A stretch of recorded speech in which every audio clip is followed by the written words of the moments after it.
Reject করছে।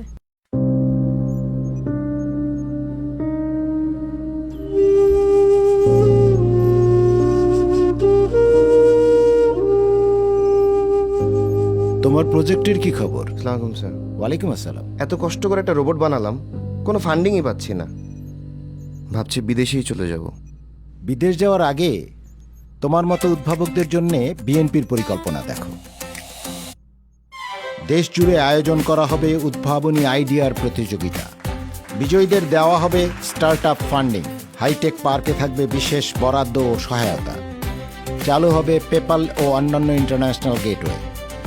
Funding যদি দেশে পাই তাহলে আর বিদেশে কেন যাব? হ্যাঁ, আমি দেশেই থাকবো নিশ্চয়। এবং বিএনপিকেই ভোট দেব। মেধা পাচার রোধে এবং তারুণ্যের স্বপ্ন পূরণে ভোট দিন ধানের শীষে। ভোট দিব কিসে ধানের শীষে, ভোট দিব কিসে ধানের শীষে।